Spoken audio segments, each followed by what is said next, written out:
Jessica Walsh here with another Down Dog update. Today I'm with Catherine Heagberg at the Himalayan Institute. Could you tell us a little bit more about your role here at the Institute? Sure. So I'm the editor of Yoga International, which is the online resource that we have for teachers and students.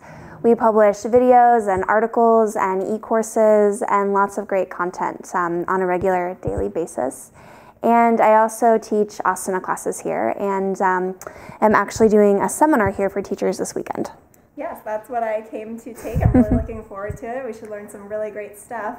And I just wanted people to learn a little bit more about your experience and what kind of yoga style you come from, or trainings, or what you're going to focus on for this training this weekend.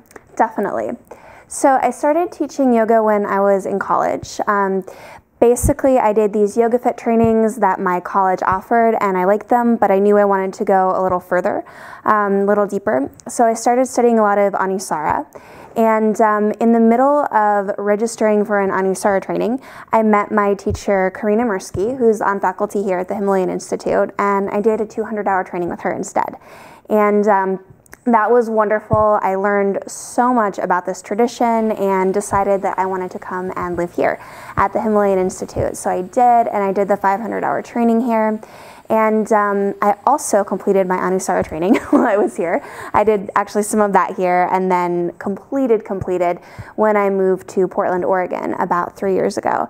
And so I studied a good amount of Anusara, a little more vinyasa, and some alignment-based therapeutic yoga out there as well, and then came back here. So I would say that my teaching and my practice is really influenced by all those styles. Well, that's neat. It's really great to have you here at the Institute to share this stuff with us. Thank you. And I just wanted to find out the seminar that you're doing this weekend. What's the title of it? It's called Practical Strategies for Yoga Teachers, and I did want to keep it really practical. That was kind of the key word.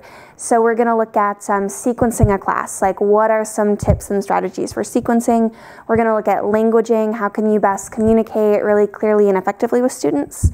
And those things like hands-on adjustments and teaching demos that I know, at least for me in the beginning, were really scary.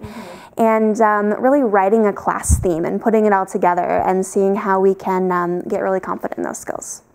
All very important things. I know personally, I did my 200-hour training here at the Institute, actually. Awesome. And I know it can be uncomfortable, especially when you get into those assists or adjusting students in your class. Yeah. Whenever you go to a yoga class, a lot of people don't want to touch you. No. They often, teachers don't even often leave their mat. So it's something that we can do and learn to help the students a little bit further, I think. Yeah, because everybody learns differently. I think, I'm not a super touchy-feely person, and I would be perfectly fine if a teacher just gave me verbal cues, but not everybody learns how I learn. Some people, they really are like, hey, can you put me in this pose? Can you show me how to do it? And to have the skills to do that safely and effectively with permission, of course, is really good to have in your teacher's toolbox. Yeah, absolutely. I would say so. So for our listeners today, did you want to share a couple strategies that you might be telling us on the workshop this weekend? So this video is specifically to help some teachers out at home that maybe want to learn a few practical strategies for their classes. Sure. So one thing that I've been really emphasizing lately, I'm actually working on an article about this right now too, is stepping away from yoga speak. And I define yoga speak as the speech patterns and the terminology that we use when we're trying to sound how we think a yoga teacher should sound like. So one of the best pieces of advice I ever received was, imagine like you were teaching to a group of your closest friends or closest family members. How would you tell them how to do the pose? And when I do that, it's like, oh, I'm just teaching as myself, because as a teacher, that's what's really going to attract your students to you, is your authenticity, your personality. And if we're always like trying to sound like somebody else, that's never going to shine through. So that's a big one. I think especially in the beginning for new teachers, writing down your class sequences. Doesn't have to be a ton of time, it can be really simple, but before you teach a class, taking a pen to paper, write it down and like, okay, this is what we're gonna do. So not only do you have that integrated a little bit better, but if you wanna go back and think, oh, what did I do like 2 weeks ago? You can see, okay, we did a back bend class 2 weeks ago. Well, maybe I don't wanna do all back bends again just yet. So it's really nice to have that for your own personal resource as well.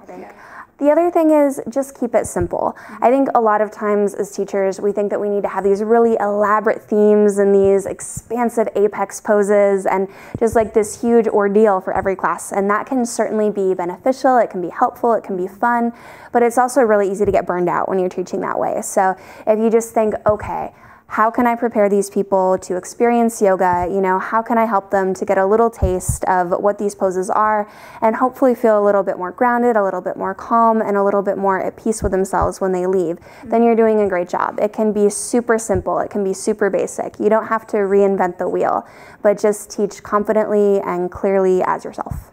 That's wonderful. So those 3 strategies are amazing. So basically be authentic and maybe even teach to your family and friends. If you're not sure what authentic is to you, teach to them. So true. And see what it feels like and what kind of things that you do. And they can even give you some feedback. And they'll tell you if you're not. I remember in the beginning when I was first teaching, my friend of mine actually who I was practicing with, she would say, you sound like you're recording a DVD. You sound like you're on a video and you're in this room right here. Like just talk to me, just teach to me. And that was huge. I was like, oh, okay, I don't have to sound like these other people that are actually being recorded. I can just talk. Yeah, definitely. That is an important one. And then also write down the sequences that you do. It'll help you with structuring them. And I know at the Institute when I did my training, they really emphasized a good way and idea to do sequencing. And that's a really important thing. So writing it down really helps you to understand what poses you're doing when and actually the benefits and the reasons why you might do this at the beginning and this at the end. Totally. Yeah, so that's also a good one. And then the last one was keep it simple. Yeah, keep it simple. So that KISS, keep it simple, stupid. They always say. I feel like that always applies to everything. And keep it fun too, right? Yeah, that's always keep it fun. Absolutely. Awesome. So there's some tips for you. And if they want to check out more information, obviously, do you write some articles for Yoga International? I do, yeah. I have some articles and some videos on yogainternational.com. And if you search for, if you type Catherine Heagberg or Kat Heagberg in the search bar, they should come right up there. Awesome. That sounds really good. I'm very excited to take this weekend workshop with you. I think it'll be awesome. Thank you. I'm excited that you're taking it. Well, thanks so much for watching. Subscribe to our channel, Down Dog Update, and we'll see you next time for another segment. Bye.